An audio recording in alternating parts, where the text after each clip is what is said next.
मित्रांनो, लग्नानंतर होईलच प्रेम या मालिकेच्या आजच्या भागामध्ये नंदिनी आरूला म्हणते, काहीही म्हणा, खूप छान आहे हे लॉकेट, कुणी दिलं?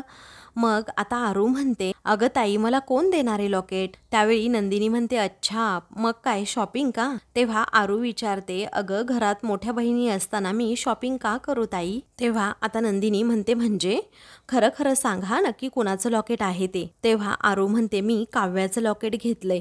असं म्हटल्याबरोबरच आता जीवाला धक्का बसतो, कारण त्याला समजतं हे लॉकेट तर काव्याचं आहे आणि त्यामध्ये माझा आणि तिचा फोटो आहे.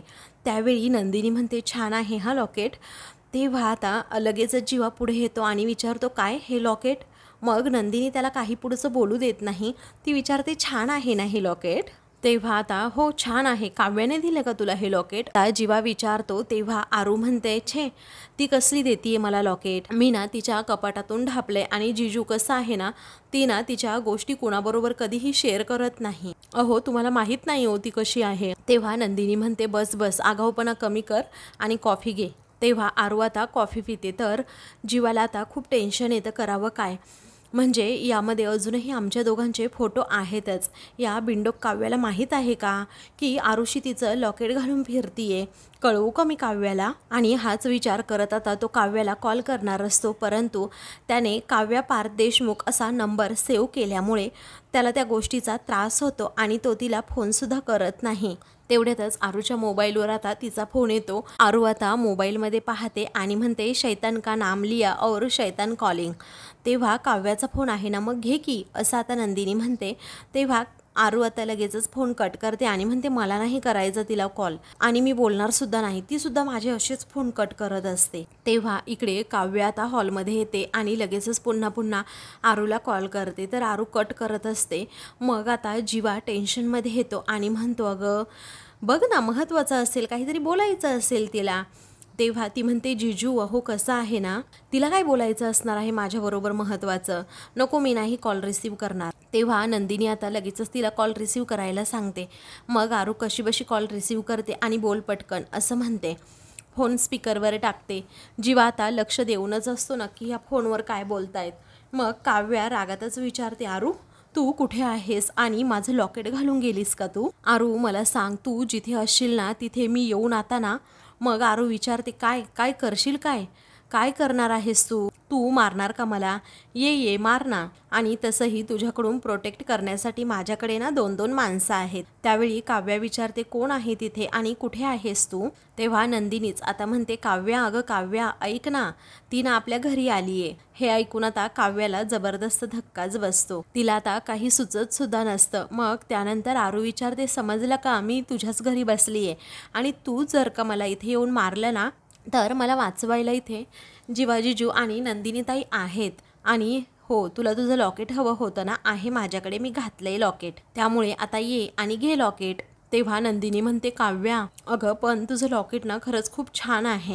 तेव्हा काव्या अजूनच घाबरते आणि लगेचच जायला निघते. तेव्हा शारदा आता हॉलमध्ये येत काव्याला विचारते, काय गं काव्या, कुठे चाललीस, काय झालं? पण काव्या काहीही तिला उत्तर न देता तशीच घरी चाललेली असते. इकडे नंदिनी म्हणते, फोन कट झाला वाटतं. मग आरू म्हणते, जाऊ देत, होऊ दे. तर नंदिनी म्हणते, जाऊ दे काय अगं, कशाला छळतेस तू उगीच तिला? हे बघ, कॉफी पिऊन घे अगोदर. मग आता आरू हो असं म्हणते. तर आता काव्य एकदा कधी येते आणि हिच्याकडून लॉकेट घेते असं जीवाला होत असतं, म्हणून तो तेथेच उभा असतो. तो आता मनातल्या मनातच विचार करत असतो की काव्य येईपर्यंत यांनी लॉकेटकडे व्यवस्थित बघायला नको. तर आता इकडे काव्य ही अगदी भरधाव वेगानेच घरी जायला निघते. उन्हातानातून ती आता अगदी पळतच सुटलेली असते. ती रस्त्याच्या मधून पळत असते. त्यानंतर आता तिला खूप टेन्शन आलेलं असतं की जर या दोघींनी त्यामध्ये असणारा जीवन माझा फोटो पाहिला तर मग काही खरं नाही. पुढे पुढे पळत असताना ती एका क्षणी थांबतेच आणि विचार करते की या लॉकेटमुळेच आईला जीवानी माझ्या प्रेम प्रकरणाबद्दलचं सत्य समजलं होतं.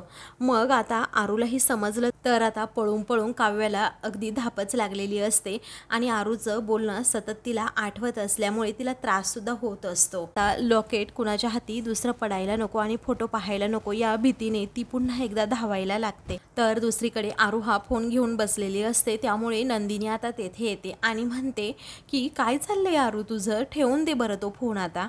आणि सँडविच खाऊन घे. त्यावेळी आरू म्हणते, ताई मी तुला सांगितलं होतं ना मी खाऊन आले आहे म्हणून, नको मला सँडविच वगैरे. त्यावेळी नंदिनी म्हणते, तू माझ्याकडे आली आहे खायचं नाही असं कधी होईल का? त्यावेळी आता आरू म्हणते, बरं ठीक आहे. त्यावेळी जीवाला सुद्धा नंदिनी विचारते, तुम्हाला देऊ का सँडविच? मग आता जीवा म्हणतो, नको मला नको आहे.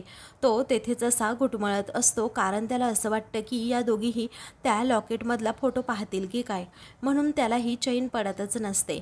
त्यानंतर नंदिनी विचारते, मला सांग आरू, हे बघ काव्याचा कॉल कट झाल्यानंतर तू पुन्हा केला का तिला कॉल? तेव्हा आरू म्हणते, ताई मी तिला सांगितलं होतं ना लॉकेट हवे असेल तर इकडे ये म्हणून आणि घे माझ्याकडनं लॉकेट. तर आता येईल ती रागवत ओरडत, माझं लॉकेट असं म्हणत.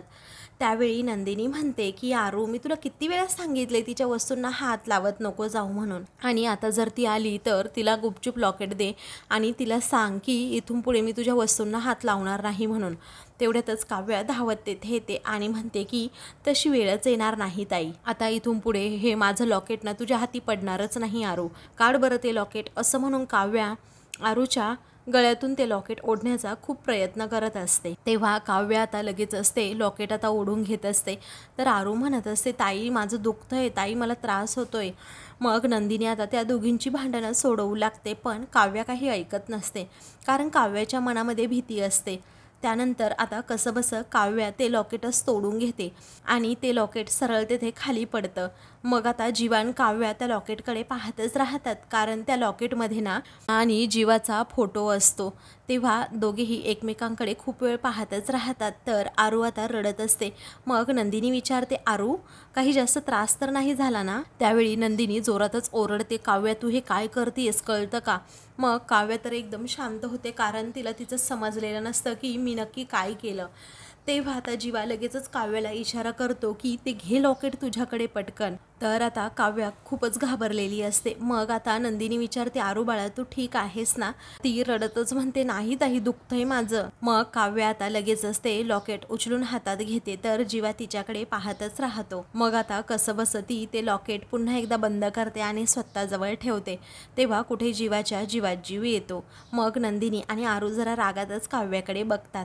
मग आता त्यानंतर आरू म्हणते, मी तुला सोडणारच नाही काव्या, तू बघतच राहा. त्यावेळी काव्या रागातच म्हणते, अजिबात इथून पुढे माझ्या कोणत्याही वस्तूंना हात लावायला का आरू? त्यावेळी आता आरू म्हणते, नाही मी लावणार हात म्हणजे लावणार, एकदा नाही तर 100 वेळा लावणार. आज लकीली तू आईकडे गेली तेव्हा तुला समजलं, नाही तर रोज रोज कुठून येणार आहे तू तिथे? आता उद्यापासून ना मी तुझेच कपडे घालून जाणार आहे कॉलेजला, बघतच राहा.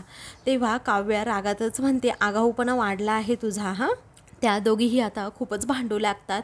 मग आता जीवा हे सगळं काही पाहत असतो. तर नंदिनी त्या दोघींनाही शांत करते आणि विचारते, काय लहान आहात का? गप्प बसा. काव्या तुझं लग्न झालंय आता, तू लहान नाहीये. मग आता आरू म्हणते, बरोबर बोलली आहेस तू. अगं ताई हिचं लग्न झालंय आता, त्यामुळे तिचं कपाट आणि कपाटातल्या सगळ्या गोष्टी ना फक्त आणि फक्त माझ्या असणार आहेत. हा काव्या जोरातच तिच्यावर ओरडते, आता दात पाडेन मी तुझे. सर्व वस्तूंवरून आता पुन्हा त्या दोघींमध्ये भांडणं होऊ लागतात. ते पाहून जीवा डोक्यालाच हात लावतो. तर आता नंदिनी त्या दोघींनाही गप्प करते. अगं तू काय वागते, कशी वागते, हे भान आहे की नाही काव्या तुला? आणि एवढंच आहे ना तर तुझं सगळं सामान इकडे घेऊन ये, समजलं? मग आता काव्या रागातच म्हणते, असंही काही दिवसांनी मला तिकडेच जायचंय ना राहायला. हे ऐकून आता सर्वांनाच धक्का बसतो. मग काव्या आता पुन्हा विषय बदलते आणि म्हणते, म्हणजे आईकडे मला ये जा करायची असते, तिथे सामान लागतं मला, त्यामुळे मी तिथेच ठेवणार, ते सामान इकडे नाही घेऊन येणार. त्यावेळी नंदिनी म्हणते, बरं झालं, बस झालं आता, काही शांतपणे घ्यायचं आणि आता सॉरी म्हण बरं तिला. त्यावेळी काव्या लगेचच आरूजवळ जाते आणि तिला सॉरी म्हणतच नसते, पण आता नंदिनी सारखी फोर्स करते की सॉरी म्हण तिला. तेव्हा ती आता आरूला म्हणते, आरू. तेव्हा आरू रागातच तिच्याकडे बघते आणि मग त्यानंतर काव्या म्हणते, सॉरी अगं आरू, अगं गेलाय माझा राग. त्यावेळी आरू नाहीच म्हणते. मग त्यावेळी आता काव्या म्हणते, आरू ऐक ना बाळा, अगं तुला माझे टॉप्स वापरायचे असतील, कुर्ते वापरायचे असतील, लेगिन्स, त्याचबरोबर जीन्स, स्कार्फ किंवा पर्सेस घ्यायच्या असतील तर त्या घे ना, मी कुठे नाही म्हटले. अगं पण मला विचारून घेत जा की. मग आता लगेचच आरू तरीही म्हणते की नाही, तसंही तू मला सांगितलं ना तरीही मी त्या वस्तू घेणार म्हणजे घेणारच. तेव्हा आता जोरातच काव्या आता म्हणते, पाहिलं नंदिनी ताई मी किती शांतपणे सॉरी म्हटले तिला. नंदिनी म्हणते, जाऊ दे ना, अगं तसंही त्या लॉकेटमध्ये काय आहे एवढं? आणि तू एवढी तिच्या अंगावर धावून गेलीस. त्यावेळी काव्या रागातच म्हणते की सिक्रेट आहे माझं आणि वेळ आली ना तर सांगेन मी सगळ्यांना. आरू आणि नंदिनीला धक्काच बसतो. त्या दोघीही काव्याकडे पाहतात आणि हिचं नक्की काय सिक्रेट आहे हा विचार करत असतात. तर जीवा आता एकदमच शॉक होऊन जातो की काव्या किती स्पष्टपणे बोलतीये आणि जर हिने आता सांगितलं तर प्रॉब्लेम नको, म्हणूनच तो आता घाबराघुबराच होतो. त्यावेळी आता काय सिक्रेट आहे असं नंदिनी विचारते. मग आता लगेचच नंदिनी विचारू लागते, अगं काय, बोल ना, एवढं काय सिक्रेट आहे त्यात. तेव्हा काव्या हसते आणि म्हणते, काही नाही ग ताई, मी थट्टा केली. त्यावेळी नंदिनी आता हसते आणि म्हणते, बस झालं हा, थट्टा वगैरे पुरे झालं, आता मिठी मारा बरं एकमेकींना. त्यावेळी आरू नाहीच म्हणते. मग नंदिनी आता तिला फोर्स करते. तेव्हा आरूसुद्धा आता हट्ट करू लागते की मी मिठीच मारणार नाही. मग नंदिनी म्हणते, भांडणं संपवायची आहेत अगोदर. तेव्हा काव्य आता दोन्हीही हात पुढे करते तर आरू लगेचच तिला मिठी मारते आणि त्या दोघींमधील वाद आता संपतो. तेव्हा त्या तिघीही आता एकमेकींना घट्ट मिठी मारतात. तर आता तिघीही खूपच खुश असतात. तर जीवा त्यांच्याकडे पाहतच राहतो. परंतु काव्याच्या मनातून अजूनही काही जीवा जात नसतो. ती पुन्हा त्या लॉकेटमधल्या फोटोकडे पाहत राहते. तर जीवासुद्धा आता तिच्याकडे पाहत असतो. तर आता दुसरीकडे विक्रम हा घरी आलेला असतो आणि म्हणतो की मानिनी, अगं कुठे आहेस तू. मग आता मानिनी लगेच बेडरूममध्ये येते आणि त्याला पाणी प्यायला देते. तेव्हा तो म्हणतो, मी म्हटलं होतं की आज सी लिंकवरून जावं मीटिंगला आणि गेलोसुद्धा. म्हटलं होतं की मस्तपैकी असं समुद्र पाहत पाहत जावं, तेवढाच मूडसुद्धा फ्रेश होईल. पण मीटिंगला जाता जाता एवढं ट्रॅफिक लागलं ना की चौपाटीवर उतरून असं भेळपुरी खाऊन आलो असतो ना तरीही काही हरकत नव्हती. एवढी ट्रॅफिक होती आज ना, खूप थकलोय. त्यावेळी मानिनी म्हणते, मला काय म्हणायचंय. तेव्हा विक्रम म्हणतो, काहीच म्हणू नको आज तू, आणि मी खरंच भेळ वगैरे खाऊन आलेलो नाहीये.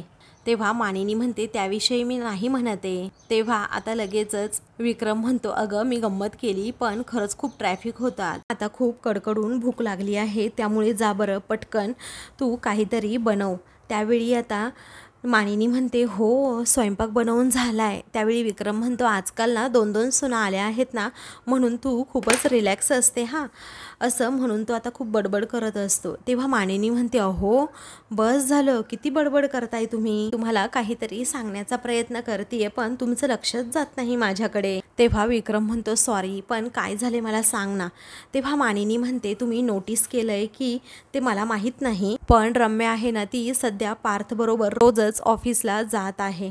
तेव्हा विक्रम विचारतो, काय. आता मानिनी म्हणते, मला वाटलंच होतं की तुम्हाला काही माहीत नसेल, आणि माहीत असतं तर तुम्ही एवढे शांत सुद्धा बसला नसतात. ती परस्पर पार्थ बरोबर बोलली आणि मग त्याने काय लगेच परवानगी सुद्धा देऊन टाकली. त्यावेळी विक्रम विचारतो, पार्थला मान्य आहे ना हे सगळं, मग जाऊ देत. तेव्हा आता मानिनी म्हणते, असं कसं हो, पार्थने कुणाला विचारलं नाही, घरातील सर्वांचा निर्णय घेतला नाही, मी अडून त्याला विचारलं आणि म्हणून मला समजलं. त्यावेळी आता विक्रम विचारतो, मुद्दा काय आहे नक्की. मग आता ती म्हणते की हे सगळं जे काही चाललंय यामध्ये काही चुकीचं वाटत नाही का तुम्हाला. मग आता असं म्हणून ती निघालेली असते. तेव्हा विक्रम म्हणतो, थांब मानिनी, अगं तू कसा विचार करतेस त्याच्यावरती अवलंबून आहे नाही. मग आता रम्या पार्कच्या ऑफिसमध्ये जाते याची तुला भीती वाटते का. पण असाही विचार करून बघ ना अगं तू, तिलाही या घराच्या बाहेर पडायचं असेल, तिलाही एक नवीन सुरुवात करायची असेल, आणि या अगोदर ती पार्थबरोबर ऑफिसला सुद्धा जायची, त्यामुळे हा पर्याय तिला अगदी जवळचा वाटला असेल. तेव्हा लगेचच आता ती म्हणते की तुम्हाला जेवढं साधं सरळ सोपं वाटतंय ना तेवढं हे सरळ नाही आहे. अहो आम्हा बायकांना ना एक सिक्स सेन्स असतो, आणि तुम्ही म्हणताय ना तसं रम्याला अगदी नवीन सुरुवात करायची असेल तर ती अगदी पार्थबरोबरच करायला हवी का, सांगा ना.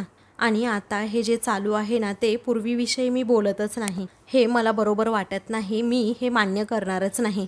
पार्थ बरोबर असं हसत खिदळत घरी येणं आणि त्याच्याच बरोबर त्याच्याच गाडीने ऑफिसला जाणं आणि तिची बदललेली ती कपड्यांची स्टाईल.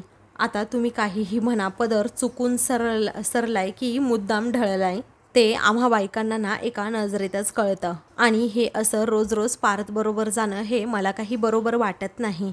पण असो, मला हे फक्त तुम्हाला सांगायचं होतं. आता तुम्हाला भूक लागली आहे ना तर मी जेवण गरम करते, असं म्हणून मानिनी लगेचच तेथून जाते. तर आता दुसरीकडे रम्याने अख्ख्या रूमभर पसारा घातलेला असतो कपड्यांचा. ही प्रत्येक कपडा आता कोणता चांगला आहे ते बघत असते. त्याचवेळी रम्या, काही चाललंय काय तुझं, असं वसू विचारते. मग आता काय गं एवढा पसारा का घातलाय, असं आता ती पुन्हा विचारते. तर आता रम्या लगेचच म्हणते, अगं यातली कोणती कपडे चांगली कोणती बरी हे मी शोधते. वसू विचारते, काय शोधतीये म्हणजे नक्की काय चाललंय तुझं? चांगली बरी म्हणजे अगं एखाद्या सिरियलच्या हिरोईनकडे नसतील एवढी कपडे तुझ्याकडे आहेत, ती सुद्धा खूप महागातली. तेव्हा हे कपडे जुने झालेत का खरंच?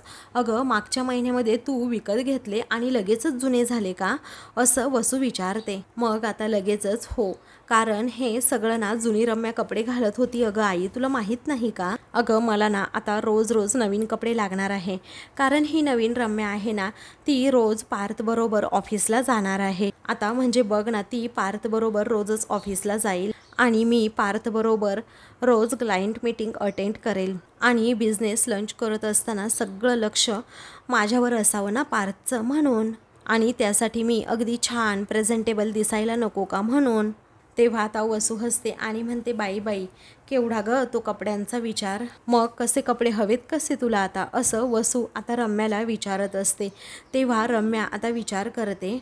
त्यानंतर रम्या वसूला सांगू लागते, अगं घरी असताना मी हे जे काही चकचकीत ओढण्या वगैरे घेऊन फिरायचे ना, ती इमेज मला आता ब्रेक करायची आहे. ती जुनी रम्या कधी वर्क झालीच नाही, पण कसं आहे ना, ही नवीन रम्या ही वर्क झालीच पाहिजे आणि त्यासाठी नाही मला सगळं काही करायचंय. तेव्हा वसू म्हणते, तुला जे करायचं आहे ना ते कर, तुला जेवढा पैसा कपड्यांसाठी खर्च करायचा आहे ना तेवढा कर. तेव्हा आता रम्या लगेचच विचारते, खरंच आई? मग वसू म्हणते, हो खरंच, कारण माझं सगळं काही जे आहे ना बाळा ते तुझंच तर आहे.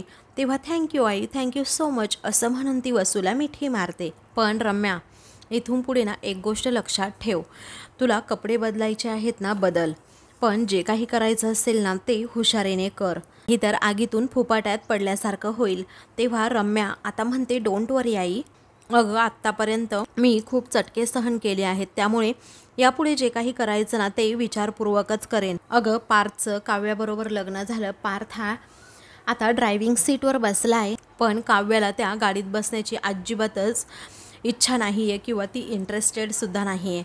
मग काव्या कधीही गाडीतून खाली उतरू शकते आणि मला पार्थच्या शेजारी बसण्याची संधीसुद्धा मिळू शकते. आणि खरं तर काव्यामुळेच मला पार्थजवळ जाण्याची संधी मिळते आई, आणि त्या संधीचं मी सोनं हे करणारच. मग आता रम्याचं हे सगळं बोलणं ऐकून वसू मात्र गालातच हसते, कारण तिला असं वाटतं की माझ्या रम्याचं पार्थबरोबर लग्न करण्याचं स्वप्न हे पूर्ण होईल आणि म्हणूनच तिच्या आनंदासाठी ती होला हो करत असते.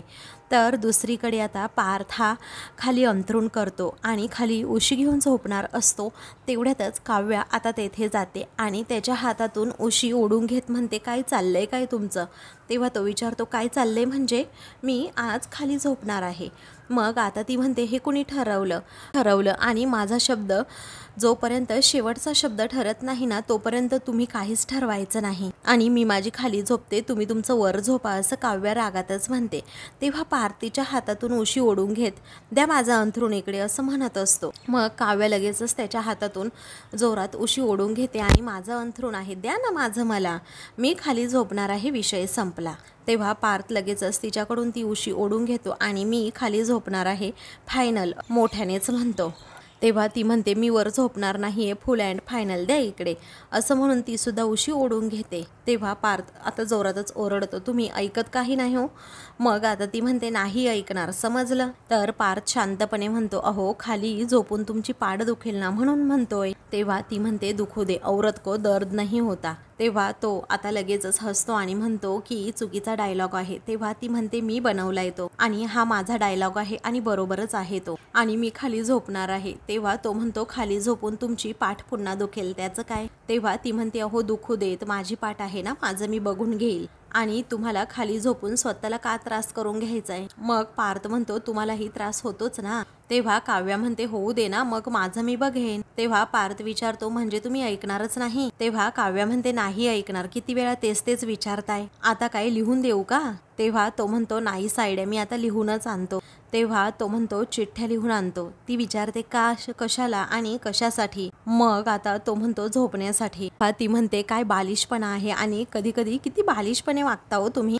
कधी कधी टक्कर झाली तर परत टक्कर करायची, का तर शिंग येतात म्हणून. काय वागताना तुमचं तुम्हालाच कळत नाही, काय तिसरीत आहात का हो? मग आता तो म्हणतो हो मी तिसरीतच आहे, पण आपल्याकडे दुसरा काही ऑप्शन आहे का सांगा ना, असं तो पुन्हा पुन्हा तिला विचारतात. ते दोघेही एकमेकांकडे पाहतच राहतात. तर आता मित्रांनो, पुढील भागामध्ये शिवा हा विचारतो नंदिनी तुला पैशांची गरज आहे का, तेव्हा ती म्हणते हो, पण पर्सनल यूजसाठी नाही तर आनंद निवाससाठी हवेत. तेवढ्यातच आता काव्या तेथे येते आणि त्या दोघांचं बोलणं ऐकत असते. तर आता जीवा म्हणतो यापुढे कधी पैशांची गरज लागली तर माझ्याकडे मागत जा, कारण लग्नानंतर आता तुझी रिस्पॉन्सिबिलिटी माझी आहे. हे सगळं ऐकून काव्याला धक्काच बसतो.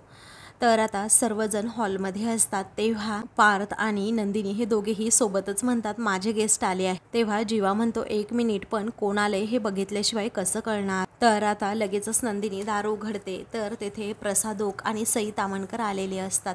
अशाच मालिकेंचे पुढील भाग पाहण्यासाठी चॅनलला सबस्क्राईब